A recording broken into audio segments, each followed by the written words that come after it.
శాసనసభ శాసనమండలి సమావేశాలు జరుగుతున్నాయి. మనందరికీ తెలుసు. డిఎస్సి మీద చర్చించడానికి మేము సిద్ధంగా ఉన్నామని చెప్పి కూటమి ప్రభుత్వం ప్రకటించింది. కానీ మేము శాసనసభకు రాము, శాసన మండలిలో మాత్రమే మాట్లాడతామని చెప్పి వైసీపీ పార్టీ కూడా చెప్పింది. సరే, దాన్ని పక్కన పెడితే నేను నిన్న సాక్షిలో ఒక వార్త చూసా. ఏంటంటే డిఎస్సిలో అక్రమాలు నిరూపిస్తా, డేటు టైము ప్లేసు నిర్ణయిస్తే ఆధారాలతో వస్తా, సీఎం చంద్రబాబు మంత్రి నారా లోకేష్ కు బాధిత అభ్యర్థి ఆర్చరీలో గోల్డ్ మెడలిస్ట్ దుర్గయ్య సవాల్ అని చెప్పి ఒక వార్త వచ్చింది. అంటే ఈ వ్యక్తి సాక్షితో మాట్లాడుతూ, మీరు లోకేష్ గారు సవాల్ చేస్తున్నారు కదా, చర్చకు సిద్ధమని చెప్పి, మీరు ఎక్కడ చర్చకు రావాలో మీరు చెప్పండి, నేను వస్తాను అని చెప్పి దుర్గయ్య మాట్లాడంట. వాస్తవానికి నేను తప్పు పట్టట్లా. బహుశా ఆయన గోల్డ్ మెడల్ సాధించాడు, ఆయనకు ఉద్యోగం రావాలి అని ఆయన అనుకున్నాడు. వాస్తవానికి ఆయన సర్టిఫికేట్ అప్లోడ్ చేసేటప్పుడు హయ్యర్ సర్టిఫికేట్ కన్నా అప్లోడ్ చేసి ఉంటే, నిజంగా అతనికి నేషనల్ గేమ్స్లో ఉన్నటువంటి గోల్డ్ మెడల్ కన్నా అప్లోడ్ చేసి ఉంటే బాగుండేది. కానీ ఆయన నేషనల్ ఛాంపియన్షిప్ సర్టిఫికేట్ అప్లోడ్ చేశాడు. ట్విస్ట్ ఏంటంటే అందులోనే రాశారు, ఆ నామ్స్లోనే ఉంది. ఎప్పుడైతే ఆ నోటిఫికేషన్ ఇచ్చారో నోటిఫికేషన్లోనే స్పోర్ట్స్ కోటా సర్టిఫికేట్ అప్లోడ్ చేసేటప్పుడు అక్కడ క్లియర్గా రాస్తారు, మీ దగ్గర ఉన్నటువంటి సర్టిఫికేట్లో హయ్యర్ సర్టిఫికేట్ను మాత్రమే అప్లోడ్ చేయండి. మీరు ఏ సర్టిఫికేట్ని అప్లోడ్ చేస్తారో ఫిజికల్ వెరిఫికేషన్కి అలాగే ఉద్యోగ నియామకానికి ఆ సర్టిఫికేట్నే ప్రాతిపదికగా తీసుకుంటామని చెప్పి అందులోనే రాసి ఉంటుంది. అయితే ఈ దుర్గయ్య ఏం చేశాడు, నేషనల్ ఛాంపియన్షిప్ సర్టిఫికేట్ అప్లోడ్ చేశాడు. నేషనల్ గేమ్స్ గోల్డ్ మెడలిస్ట్ అన్నాడు చూసారా, అది అప్లోడ్ చేయలా. ఎందుకు అప్లోడ్ చేయలేదనేది దుర్గయ్యకే తెలియాల. ఆ టయానికి సర్టిఫికేట్ లేదా పొరబడి అప్లోడ్ చేశాడా, తెలియక, అంటే ప్రయారిటీ తెలియక అప్లోడ్ చేశాడో ఆయనకే తెలియాలి. ఒకవేళ ఎవరికైనా ప్రయారిటీ ఏంటో తెలియదనే ఉద్దేశంతో అదే నోటిఫికేషన్లో వాళ్ళు ప్రయారిటీ ఆర్డర్ ఇస్తారు. అంటే ఒలింపిక్స్ దగ్గర మొదలుపెట్టి, కామన్వెల్త్ దగ్గర మొదలుపెట్టి, నేషనల్ గేమ్స్ దగ్గర మొదలుపెట్టి రాష్ట్ర స్థాయి వరకు ఒక ప్రయారిటీ ఆర్డర్ కూడా ఇస్తారంటే పైనుంచి కిందకి మీకు దగ్గర ఉన్నటువంటి సర్టిఫికేట్స్లో ఏది ప్రయారిటీయో తెలుసుకోవడానికి ఒక ప్రయారిటీ లిస్టు కూడా ఇస్తారు. అంటే తెలియకపోతే మరి అది కూడా దుర్గయ్యకు తెలుసో లేదో నాకు తెలియదు. ఈయన అప్లోడ్ చేసిన సర్టిఫికేట్ నేషనల్ ఛాంపియన్షిప్. సో నేషనల్స్లో ఈయన చెప్పిన national games gold medalist certificate ఈయన అప్లోడ్ చేయకపోగా తరువాత ఏం జరిగింది, నన్ను 1:1 లిస్ట్లో పిలిచారు కదా, నాకు ఎందుకు ఉద్యోగం రాలేదని అడుగుతాడు ఈయన. దుర్గయ్య అడుగుతాడు. కాల్ లెటర్ వచ్చినంత మాత్రాన ఉద్యోగం వచ్చినట్టు కాదు, అదే కాల్ లెటర్ మీద వెనకమాల రాసి ఉంటుంది, ఇది కేవలం వెరిఫికేషన్కి సంబంధించింది మాత్రమే తప్ప మీకు ఉద్యోగం వచ్చినట్టు కాదు అని చెప్పి అదే కాల్ లెటర్ మీద వెనకమాల రాసి ఉంటుంది. బహుశా వీళ్ళు వెనక్కి ఎప్పుడైనా తిప్పుంటే ప్రతి కాల్ లెటర్ మీద వెనకమాల రాసి ఉంటుంది. సో వెరిఫికేషన్లో 1:1 అని ఉండదు. ఇప్పుడు ఒక వ్యక్తిని పిలిచారు, ఆ వ్యక్తి సర్టిఫికేట్ వెరిఫికేషన్లో ఫెయిల్ అయితే ఏం చేస్తారు, నెక్స్ట్ వ్యక్తిని పిలుస్తారు. ఆ వ్యక్తి ఫెయిల్ అయితే ఇంకో వ్యక్తిని పిలుస్తారు. అలాగే సర్టిఫికేట్ వెరిఫికేషన్లో ఇది అని ఉండదు. ఒక వ్యక్తి ఫెయిల్ అయితే కింద వ్యక్తి వచ్చేయటమే, ఒక వ్యక్తి హాజరు కాకపోతే నెక్స్ట్ వ్యక్తి వచ్చేయటమే. ఇప్పుడు ఫస్ట్ సుధాకర్ అనే వ్యక్తిని పిలుస్తారండి, నేను మెరిట్ అని, నేను సర్టిఫికేట్ వెరిఫికేషన్కి వెళ్ళలేదు, లేదా వెళ్ళిన తర్వాత నా దగ్గర అన్ని సర్టిఫికేట్లు లేక సర్టిఫికేట్ వెరిఫికేషన్ నేను ఫెయిల్ అయ్యాను అనుకో, తర్వాత నా కింద వ్యక్తిని పిలుస్తారు. అదేంటి నాకు 1:1లో పిలిచారు కదా, నాకు ఎందుకు ఇవ్వలేదు అంటే, ఇక్కడ దుర్గయ్య కూడా అదే పరిస్థితి. ఈయన అప్లోడ్ చేసిన సర్టిఫికేట్ వేరు, నేషనల్ ఛాంపియన్షిప్, ఈయన వెరిఫికేషన్ పట్టుకెళ్ళింది నేషనల్ గేమ్స్ గోల్డ్ మెడల్. వాళ్ళేమంటారు, అదేంటా దుర్గయ్య, నువ్వు అప్లోడ్ చేసింది నేషనల్ ఛాంపియన్షిప్ సర్టిఫికేట్ కదా, మేము దాన్నే పరిగణలో తీసుకుంటాం, మేము దీన్ని పరిగణలో తీసుకోము అంటారు శాప్ అధికారులు. అది రూల్ అది. ఈయన సర్టిఫికేట్ అప్లోడ్ చేయడంలో ఈయన ఇప్పుడు అన్నాడు చూసారా, డిఎస్సిలో అక్రమాలకి ఆధారాలతో సహా నేను వస్తానని చెప్పి, అయ్యే ఆధారాలు ఉంటే ఈయన కోర్టుకు వెళ్ళాడు కదా. ఈ దుర్గయ్య ఆల్రెడీ కోర్టుకు వెళ్ళాడు, కోర్టులో తన వాదనలు వినిపించాడు. ఏమని వినిపించాడు, నేను సర్టిఫికేట్ అప్లోడ్ చేయడంలో ఫెయిల్ అయిన మాట వాస్తవమేనని చెప్పి స్వయంగా హైకోర్టుకి తాను వేసినటువంటి పిటిషన్లోనే రాశాడు. నేను నేషనల్ గేమ్స్ ఆడిన మాట వాస్తవం, గోల్డ్ మెడల్ వచ్చింది, కానీ సర్టిఫికేట్ అప్లోడ్ టయానికి నేను ఆ సర్టిఫికేట్ అప్లోడ్ చేయటంలో ఫెయిల్ అయ్యాను అని కోర్టు దగ్గరే ఒప్పుకున్నటువంటి వ్యక్తి దుర్గయ్య. నీ దగ్గర అన్ని ఆధారాలు ఉంటే కోర్టుకి వెళ్ళొచ్చు కదా, నీకెందుకు రాజకీయాలు? నేనేమంటానంటే రాజకీయాలు వాళ్ళు చూసుకుంటారు. ఇప్పుడు వాళ్ళు రాజకీయాలు చూసుకుంటారు. వాస్తవానికి దుర్గయ్య మాట్లాడాడో లేదో నాకు తెలీదు, వాళ్ళు సాక్షిలో రాసిన దాని గురించే నేను మాట్లాడుతున్నా. వాళ్ళు దుర్గయ్య సాక్షితో అలా మాట్లాడి ఉండక వీళ్ళు వక్రీకరించేదైనా రాసి ఉంటే దుర్గయ్య ఖండించాలా. నేను ఎప్పుడు అన్నానండి, నేను ఎప్పుడు సవాల్ చేశాను, నాకు అలాంటివి తెలియదు, నేను ఉంటే కోర్టులో చూసుకుంటానని చెప్పి దుర్గయ్య చెప్పాలా. మరి దుర్గయ్య ఎక్కడ కూడా ఆ స్టేట్మెంట్ ఇచ్చినట్టు లేడు. అందుకని సాక్షిలో వచ్చిందాన్ని బేస్ చేసుకుని నేను మాట్లాడుతున్నా. ఈ దుర్గయ్య దగ్గర అన్ని ఆధారాలు ఉంటే నువ్వు లోకేష్తో నీకెందుకు సవాల్ చేయవలసిన పని, నువ్వు కోర్టుకి వెళ్ళి హ్యాపీగా దర్జాగా వెళ్ళావు కదా కోర్టుకి. నీ దగ్గర ఉన్న ఆధారాలు కోర్టుకు చూపించు. కోర్టుకైనా ఎస్ ఇదిగో ఈ వ్యక్తి కరెక్టే, ఈ వ్యక్తి తప్పు లేదు, ఉద్యోగం ఇచ్చేయండి అంటే ఇచ్చేస్తారు ఉద్యోగం. నీకు నారా లోకేష్ చంద్రబాబు గారిని సవాల్ చేయాల్సినటువంటి అవసరం నీకెందుకు? డిఎస్సి అభ్యర్థులకి ఎందుకంటే నేను రాజకీయాలు, మీకు రాజకీయాలు కాదు కదా, మీ దగ్గర ఆధారాలు ఉన్నాయా కోర్టుకి వెళ్ళండి. ఆధారాలు లేవా, గవర్నమెంట్ ఇచ్చిన వివరణతో సంతృప్తి చెంది పక్కకు తప్పుకోండి. దీనికి సంబంధించి స్వయంగా అజయ్ జైన్ మాట్లాడుతూ చెప్పాడు. ఒకసారి ఆ వీడియో కూడా చూడండి. దుర్గయ్య అనేది వ్యక్తి, ఆయన ఏమన్నారు అంటే మాకు నేషనల్ గోల్డ్ మెడలిస్ట్ అనేది మాట, yes he has won a medal. National కూడా కరెక్ట్, కానీ నేషనల్ గేమ్సా నేషనల్ ఛాంపియన్షిప్ అనేది ఇంపార్టెంట్. ఇక్కడ ఇంకొకటి మన దీంట్లో ఏముంది అంటే నెక్స్ట్లో వెళ్ళండి. See our thing was very clear. Certificate upload, candidates must upload their highest sports certificate at senior level category. Uploading of the sports related certificates are mandatory. Number 2 point chudandi, eligibility will be decided only on the uploaded certificate and forms through official websites. Any further communication will not be entertained. Therefore, sports persons are advised to be careful while uploading the documents in the official website. అంటే వాళ్ళు upload చేసినప్పుడు జాగ్రత్తగా ఏమైతే highest qualification ఉందో అవి upload చేయాలి. ఈయన కేసులో నేషనల్ గేమ్స్లో ఏమైనా మెడల్ సాధించారు అనుకోండి, which he has done, we are not disputing, ఆయన అదే అప్లోడ్ చేయాలి. కానీ ఆయన ఏం చేశారు, నేషనల్ ఛాంపియన్షిప్ మెడల్ అప్లోడ్ చేశారు.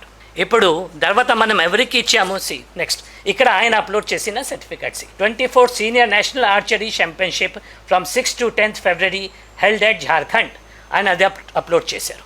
తర్వాత ఆయనకు ఉద్యోగం రాలేదు, ఎందుకు రాలేదు చెప్తాము. తర్వాత ఆయన హైకోర్టుకి వేశారు 23rd September. అక్కడ ఒక పాయింట్ చూడండి, పాయింట్ నెంబర్ 8. ఆయన ఏం రాస్తున్నారు, I have uploaded the certificate issued by the National Games Punjab 2001 and also Senior National Archery Championship. I have failed to upload. I have failed. ఇది మాకు చెప్పింది కాదు, ఆనరబుల్ హైకోర్టుకి చెప్పింది. I have failed to upload the 32nd National Games 2002 Hyderabad and Visakhapatnam of national competition since I could not secure as on date of uploading certificates in person to the notification. అంటే notification వచ్చింది, ఈయన దగ్గర certificate upload చేయాలి, ఆయన చేయలేదు. Honourable హైకోర్టుకి మా తప్పు అయింది, నేను అప్లోడ్ చేయలేకపోయినాము. మన నోటిఫికేషన్ క్లియర్గా ఉంది. ఇప్పుడు మీరు చెప్పండి, గైడ్ లైన్స్ ఒక విధంగా ఉన్నప్పుడు ఆయన అప్లోడ్ చేయనప్పుడు ఆయనకి ఎట్లా మనం ఉద్యోగం ఇస్తాము? ఇస్తే వేరే వాళ్ళు కోర్టుకి వెళ్ళరా, వేరే వాళ్ళు అబ్జెక్షన్ పెట్టరా, వేరే వాళ్ళు ఎలిగేషన్ పెట్టరా? రూల్స్ ఫాలో అయితే ఎస్, అన్యాయం ఆయనకి, ఆయన తప్పు వల్ల ఆయనకి రావాల్సింది ఉద్యోగం. హ్యాడ్ ఈ అప్లోడెడ్ అ రైట్ సర్టిఫికెట్, ఆయనకి ఉద్యోగం రావాల్సింది. తర్వాత ఆయన రియలైజ్ అయినారు, అందుకే కోర్టుకి పోయినారు, కోర్టులో ఒప్పుకున్నారు మా తప్పు. సో చూశారు కదా, అజయ్ జైన్ చాలా స్పష్టంగా చెప్పాడు. ఈ వ్యక్తి హైకోర్టుకు సబ్మిట్ చేసినటువంటి పిటిషన్లో ఈయన అప్లికేషన్ పెట్టడంలో ఫెయిల్ అయ్యానని ఈయనే ఒప్పుకున్నట్టుగా ఆయన చెప్పాడు. అలాగే ఈయన అప్లోడ్ చేసినటువంటి నేషనల్ ఛాంపియన్షిప్ సర్టిఫికెట్ ఆల్రెడీ మీకు స్క్రీన్ మీద చూపించారు. నేషనల్ గేమ్స్ ఈయన అప్లోడ్ చేయలే, నేషనల్ ఛాంపియన్షిప్ అప్లోడ్ చేశారు. సో అంటే అక్కడ ప్రభుత్వం తరపున ఎటువంటి ఫాల్టు లేదు. నేషనల్ ఛాంపియన్షిప్ అప్లోడ్ చేశారు, నేషనల్ ఛాంపియన్షిప్ సర్టిఫికేటే వెరిఫికేషన్కి వెళ్ళాలి. కానీ వెరిఫికేషన్ టైంలో మాత్రం హయ్యర్ సర్టిఫికేట్ పట్టుకెళ్ళాడు. అది శాప్ అధికారులు కుదరదు అని చెప్పారు. ఎందుకని, రూల్స్కి అగెనిస్ట్. ఏది అప్లోడ్ చేశాడో దాన్నే పరిగణలో తీసుకుంటారు. తర్వాత ఏమైంది, పోనీ దుర్గయ్యకి కాకుండా ఇంకా ఎవరికైనా కింద వ్యక్తులకు పోస్టులు ఇచ్చారేమో అని చెప్పి మీకు అనుమానం ఉండొచ్చు. దీనికి కూడా అజయ్ జైన్ ఒక క్లారిటీ ఇచ్చారు. ఒకసారి మీరు చూడండి, ఎవరెవరికి ఇచ్చారో వాళ్ళకి ఆ నెంబర్ ఎంత వచ్చిందో ఒకసారి చూడండి. These are the candidates selected. ఇప్పుడు ఆయనకి రాలేదు అంటే ఒక 6 అక్కడ వేకెన్సీస్ ఉన్నాయి. ఈయనకి ప్రయారిటీ 57 వచ్చింది. ఇప్పుడు మనం ఎవరికి ఉద్యోగం ఇచ్చామో ఒకసారి గమనించండి. జే రావు ఎళ్లగడ్డ, ఆయన ఏమిటి 3rd place in national games kho kho, ఆయనకి వచ్చింది. ఇంకా ఎవరికి ఇచ్చాము, ఆదినారాయణ బొద్దేటి, ఆయన 3rd place 33rd national kho kho, ఆయనకి వచ్చింది. తర్వాత ఎల్లా సతీష్, ఆయనకి 3rd place in 37th national games kho kho, ఇది కూడా నేషనల్ గేమ్స్. నెక్స్ట్ బై రాముకి వచ్చింది, ఆయన కూడా నేషనల్ గేమ్స్ ఖోఖో 33rd. ఇంకా సౌమ్య సుజనికి వచ్చింది 37th నేషనల్ గేమ్స్ ఖోఖో. ఇంకా గంటా సుమంత్కి వచ్చింది 38th నేషనల్ గేమ్స్. వాళ్ళు ప్రయారిటీ చూడండి 54, 54, 54, 55, 55, 55. ఈయన ప్రయారిటీ చూడండి 57. ఇప్పుడు 55కి ఇవ్వమంటారా 57కి ఇవ్వమంటారా మీరు డిసైడ్ చేయండి. మనం 55 వరకు ఇచ్చినా మనం ఏమైనా తప్పు చేసామా? ఆయన తప్పు, ఆయన yes he has won a medal. డెఫినెట్గా ఆయన కరెక్ట్ సర్టిఫికెట్ కనుక అప్లోడ్ చేసి ఉంటే హైయెస్ట్లో ఆయన డెఫినెట్లీ ఈ రోజు అక్కడ కాదు, ఆయన మెరిట్ లిస్ట్ మన ఉద్యోగంలో చేరేవాళ్ళు. చూశారు కదా. సో దుర్గయ్య ప్లేస్ లో వచ్చినటువంటి వ్యక్తులందరికీ కూడా ఏ గేమ్ ఆడారు, వాళ్ళకి 54, 55తో క్లోజ్ అయిపోయింది. 54, 54, 55, 55, 55 క్లోజ్ అయిపోయింది అక్కడతో. దుర్గయ్యది ఎంత 57, ప్రయారిటీ ఆర్డర్ 57. అక్కడ 55తో అయిపోయింది. అదే అడుగుతున్నాడు అజయ్ జైన్. ఇప్పుడు చెప్పండి, నేను 54, 55కి పోస్ట్ ఇవ్వాలా, లేదా 57 వచ్చినటువంటి దుర్గయ్యకి పోస్ట్ ఇవ్వాలా? ఏది న్యాయం మీరే చెప్పండి అంటున్నాడు. మీరు చెప్పండి. ఇప్పుడు దుర్గయ్య కంటే ముందున్న వాళ్ళకి పోస్ట్ ఇవ్వాలా, లేదు దుర్గయ్య అప్లోడ్ చేయనటువంటి సర్టిఫికేట్ ని పరిగణలోకి తీసుకుని ఈయనకి పోస్ట్ ఇవ్వాలా? ఎవరికి పోస్ట్ ఇవ్వాలి? స్వయంగా కోర్టులో ఈయన చెప్పాడు, అప్లోడ్ చేయడంలో ఫెయిల్ అయ్యా, తప్పు నాదే, సర్టిఫికేట్ అప్లోడ్ చేయడంలో ఫెయిల్ అయ్యా, తప్పు నాదేనని చెప్పి కోర్టులో ఒప్పుకున్నాడు.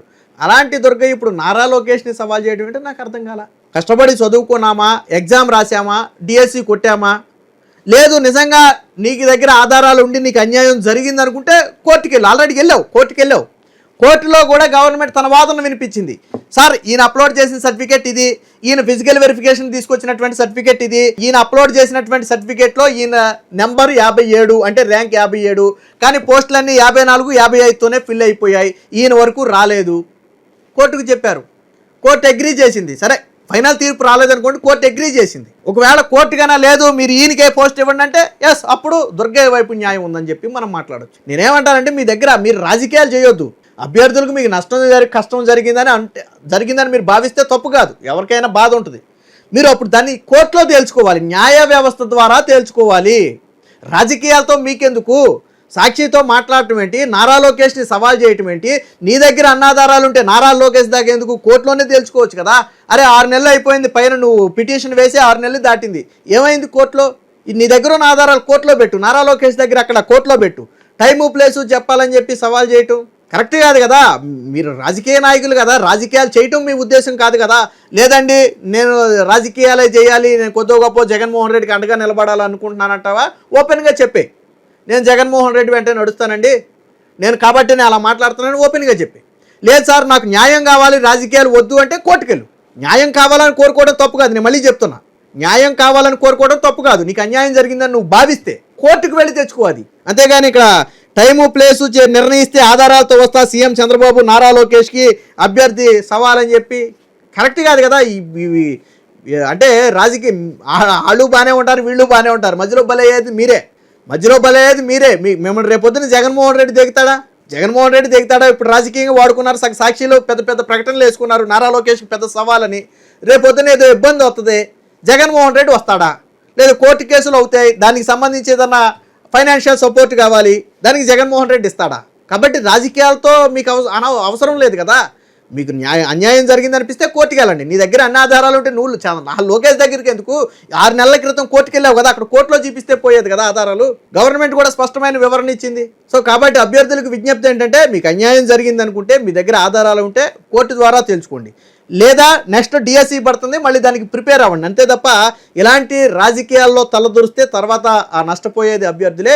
సో మీరు ఎలా చూస్తారు నారా లోకేష్ని డిఎస్సి అభ్యర్థి సవాల్ చేయడాన్ని? మీరు ఎలా చూస్తారో, అలాగే వీడియో ఎలా ఉందనేది కామెంట్ రూపంలో తెలియజేయండి.